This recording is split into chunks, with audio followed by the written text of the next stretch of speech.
Dios les bendiga a todos. Aquí estamos una vez más para la gloria de nuestro Señor Jesucristo, trayendo un nuevo mensaje, el cual hemos titulado en esta ocasión, Detente, no sigas más. Y para esto vamos a dar inicio leyendo la palabra en el libro de San Juan, capítulo 7, verso 53, y seguidamente leemos del capítulo 8, del 1 al verso 11. Dice la palabra de la siguiente manera: Cada uno se fue a su casa, y Jesús se fue al monte de los olivos. Y por la mañana volvió al templo, y todo el pueblo vino a él, y sentado él les enseñaba. Entonces los escribas y los fariseos le trajeron una mujer sorprendida en adulterio, y poniéndola en medio, le dijeron: Maestro, esta mujer ha sido sorprendida en el acto mismo de adulterio, y en la ley nos mandó Moisés apedrear a tales mujeres. Tú pues, ¿qué dices? Mas esto decían tentándole, para poder acusarle. Pero Jesús, inclinado hacia el suelo, escribía en tierra con el dedo. Y como insistían en preguntarle, se enderezó y les dijo: El que de vosotros esté sin pecado, sea el primero en arrojar la piedra contra ella. E inclinándose de nuevo hacia el suelo, siguió escribiendo en tierra. Pero ellos, al oír esto, acusados por su conciencia, salían uno a uno, comenzando desde los más viejos hasta los postreros.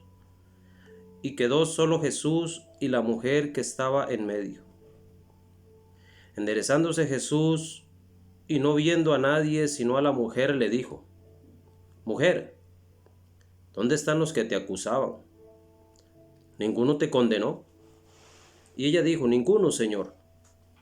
Entonces Jesús le dijo: Ni yo te condeno. Vete y no peques más. En el siguiente relato vemos la gracia de Dios en acción. Lo primero que podemos resaltar en este pasaje es que el Señor siempre iba a llenar su vasija de aceite, su depósito. Recordemos que Él, aunque era Dios por naturaleza,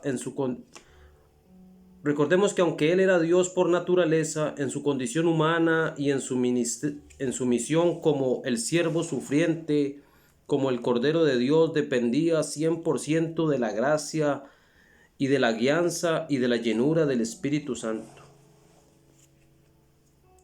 Como lo dijo al inicio de su ministerio. Entonces dice: Jesús subió al monte de los olivos. Ahí lo que se encontraba era el olivar, donde se obtenía el aceite. Vamos a ir brevemente al libro de Lucas, capítulo 4,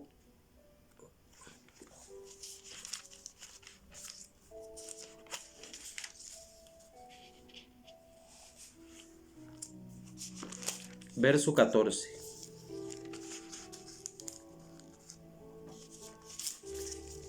Dice la palabra de la siguiente manera: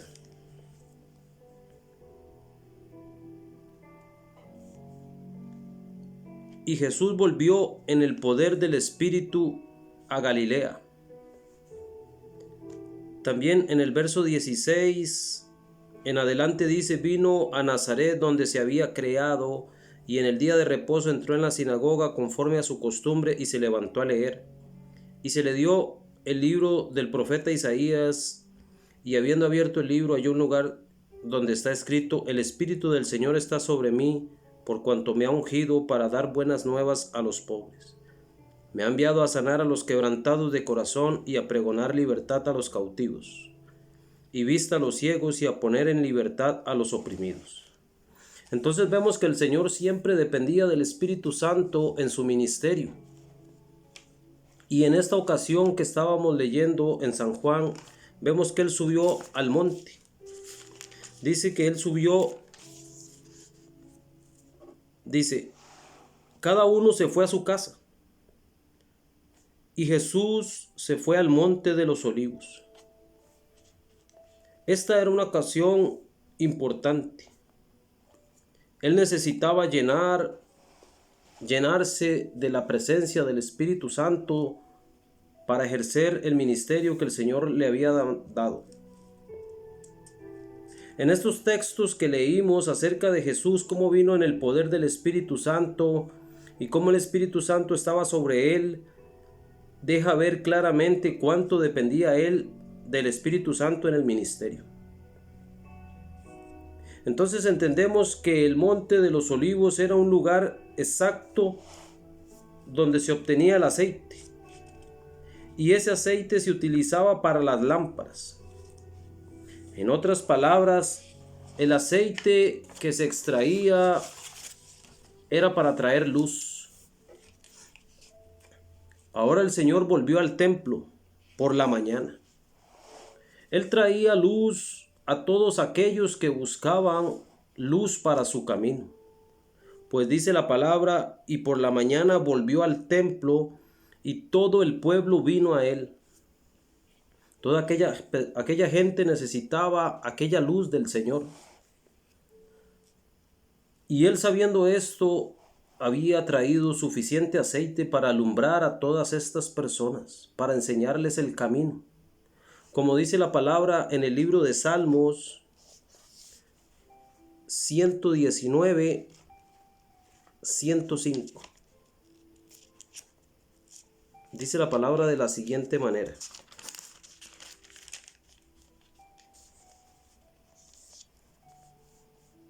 lámpara es a mis pies tu palabra y lumbrera mi camino. Entonces vemos que la palabra del Señor es luz para la gente, para el caminar de la vida del ser humano. Por eso Jesús había cargado su lámpara con aceite la noche anterior. ¿Cuán importante sería esta ocasión para nuestro Señor? Vemos que el texto dice: todo el pueblo vino a él, y él sentado les enseñaba. Él enseñaba sentado porque los rabinos de Israel se sentaban siempre para enseñar. Desde ahí enseñaban al pueblo. Ahora los escribas y los fariseos estaban llenos de envidia, pues sus enseñanzas no se llenaban tanto aquel lugar como las enseñanzas del Señor. Ellos ocupaban de alguna manera desacreditar a este rabino que no era del grupito de ellos. ¿Y qué manera más apropiada para desprestigiar a Jesús que tratando que él actuara contrario a la ley de Moisés? Esta era la ocasión. Si este Jesús mandara quebrantar la ley de Moisés, tendría consecuencias terribles, no solo para aquella mujer, sino en primer lugar para el ministerio del Señor, para su obra redentora, o sea, para la misión a la cual él había venido. ¿Y cuál era la primera misión que él traía? Él tenía que cumplir aquella ley. Como lo dice en Mateo capítulo 5, verso 17. Dice de la siguiente manera: no penséis que he venido a abrogar la ley o a los profetas. No he venido para abrogar, sino para cumplir. Un pasaje, por cierto, muy mal interpretado, en el cual lo que nos dice es que el pueblo de Israel estaba bajo maldición, porque Moisés dijo en Deuteronomio de la siguiente manera: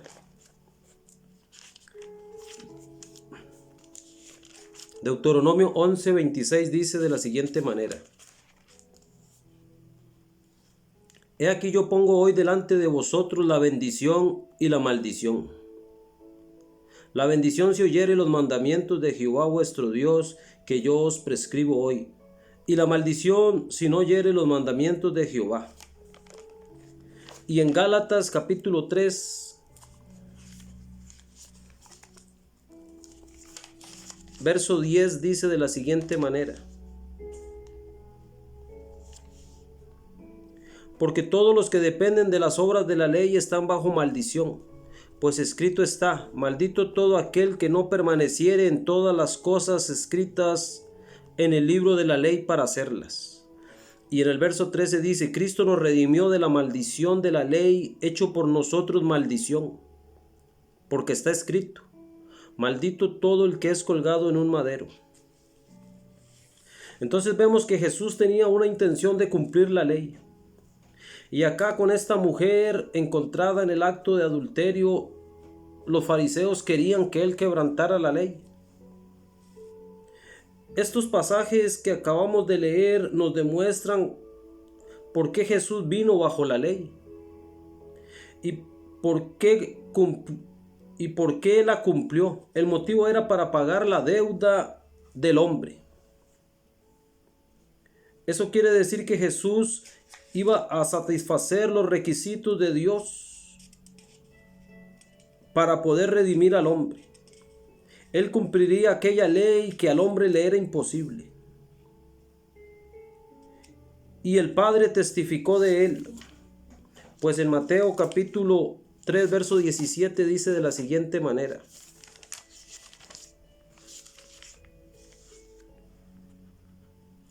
y hubo una voz de los cielos que decía: este es mi Hijo amado, en quien tengo complacencia. Así que vemos que Jesús estaba cumpliendo la misión del Padre, la cual era pagar la deuda, aquella ley que el hombre no había cumplido debido a su debilidad y concupiscencias y deseos. Jesús venía a redimirlos.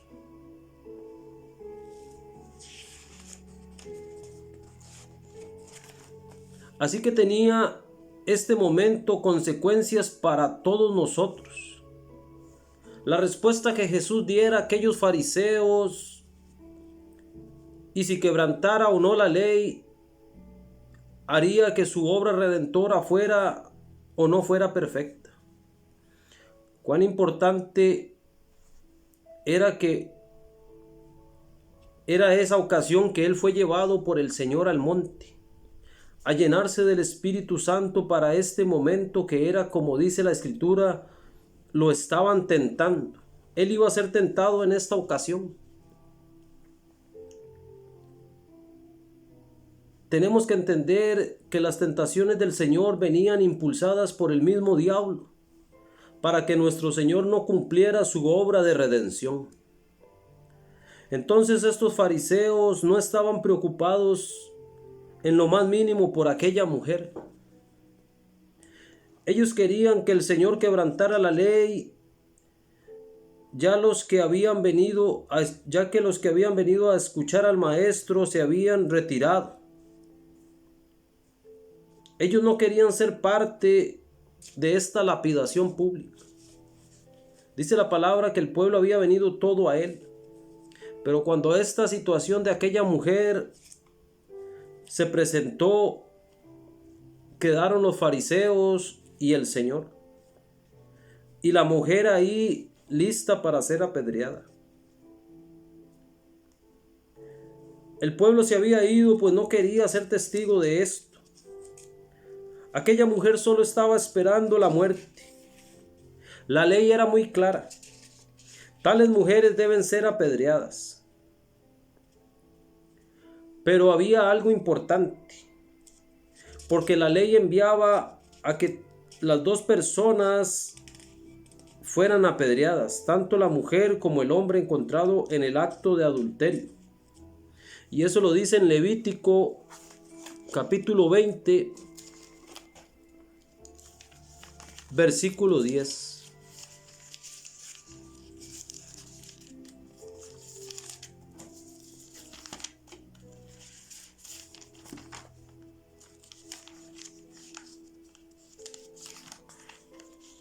Levítico 20:10 dice de la siguiente manera: si un hombre cometiera adulterio con la mujer de su prójimo, el adúltero y la adúltera indefectiblemente serán muertos. Entonces ya la ley estaba escrita. Esta mujer debía ser apedreada. Sin embargo, aquellos religiosos solo querían el desprestigio del Señor. y dependiendo de su veredicto, hasta podrían apedrearlo también a él por hablar contra la ley. Como apedrearon en otra ocasión a Esteban, el mártir del Señor. Ellos eran muy dados a apedrear a todos aquellos que se levantasen contra ellos. Todos aquellos que no cumpliesen con sus ritos religiosos. Tenemos que entender que la sentencia estaba sobre esta mujer. Así que le presionaban al Señor para que dijera qué era lo que había de hacerse. Ellos seguramente decían dentro de sí mismos: vamos a ver si este va a seguir hablando de misericordia, de amar al enemigo, este amigo de publicanos y pecadores. Sin embargo, él les dijo: el que esté libre de pecado sea el primero en arrojar la piedra. Ese era el veredicto del Señor. En ese momento, seguramente el Espíritu Santo trajo convicción de pecado a aquellos religiosos. Sus conciencias les condenaban a cada uno de ellos. Sus corazones fueron desnudados delante del Señor. ¿Cómo podrían ellos justificarse? Y dice que inmediatamente dejaron sus piedras en el suelo.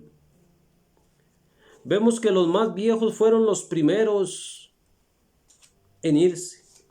Su conciencia les trajo a memoria toda aquella lista de faltas y de pecados que estaban ocultos por años.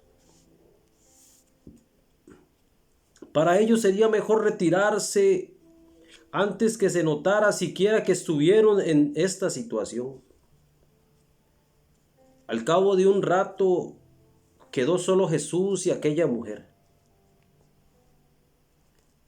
Jesús podría haber arrojado la piedra,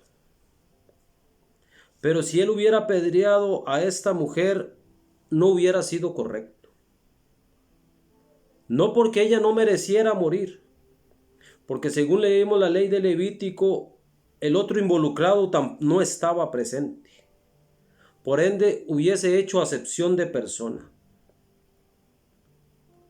Mucha gente no le da tanta importancia a este texto. Pero este texto hace que muchas veces los judíos digan que Jesús no es el Mesías, porque dicen que no cumplió la ley al no apedrear a la mujer, porque la ley decía que había que apedrearla. Pero vemos que los fariseos lo menos que les interesaban era cumplir la ley, sino desprestigiar al Señor. Y como la ley decía que los dos debían morir, si hubiese apedreado solo a uno, no lo hubiese cumplido. Además, el Señor dijo que el Hijo del Hombre vino a salvar las almas, no a condenarlas. La palabra del Señor dice en San Juan capítulo 1 y verso 17. Pues la ley por medio de Moisés fue dada, pero la gracia y la verdad vinieron por medio de Jesucristo. Esa gracia que hace que a pesar de que el hombre tenga una sentencia sobre su vida, pueda recibir salvación. Romanos 6:23 dice de la siguiente manera: porque la paga del pecado es muerte, mas la dádiva de Dios es vida eterna en Cristo Jesús, Señor nuestro. Así que el hombre, al igual que aquella mujer, tiene una sentencia sobre su cabeza. Y solo Jesucristo puede redimirnos de esta maldición. Nuestro pasaje en el último versículo dice, en el 8:11 de San Juan dice, ella le dijo: ninguno, Señor. Entonces Jesús le dijo: ni yo te condeno. Pero muchas veces olvidamos las últimas 4 palabras o 5 del texto. Le dijo: vete y no peques más. En otras palabras, yo voy a perdonarte. pero no quiero que sigas haciendo esto. Por eso cuando la gente dice que solo Dios juzga y que nadie puede arrojar la piedra para justificarse, es correcto, el Señor nos perdona, pero el deseo es que no sigamos haciendo lo mismo. No sigas, detente. El Señor puede rescatarte. La vida del ser humano, cuando Dios no está en su vida, hay una condena de muerte y de juicio eterno sobre él. Pero Jesucristo vino a pagar nuestra deuda, para que nosotros no nos perdamos. Dice la palabra en San Juan 3:16, de tal manera amó Dios al mundo que ha dado a su Hijo unigénito, para que todo aquel que en él cree no se pierda, mas tenga vida eterna. Yo no sé cuál es la situación la que usted esté viviendo, pero Jesucristo quiere redimirlo de esa maldición. Usted puede venir a Él y tener una nueva vida, pues dice la palabra, de modo que si alguno está en Cristo, nueva criatura es. Las cosas viejas pasaron y todas son hechas nuevas. Él dice, yo estoy a la puerta y llamo, si alguno oye la voz y abre la puerta de su corazón, yo entraré a Él y cenaré con Él y Él conmigo. Él desea salvar su vida, salvar su alma, que usted haga de Él su Salvador y su Señor, y darle vida eterna. Así es que si usted nunca ha aceptado al Señor, usted puede hacerlo en esta ocasión. Usted puede decirle, Señor Jesús, yo reconozco que soy pecador. Soy como aquella mujer que merecía la muerte, pero tu amor y misericordia me perdonó. Te pido que laves mis pecados, que escribas mi nombre en el libro de la vida y me ayudes a seguirte. Amén. Dios les bendiga. Hasta acá el mensaje. Espero que usted pueda compartirlo. Nos vemos en una próxima ocasión.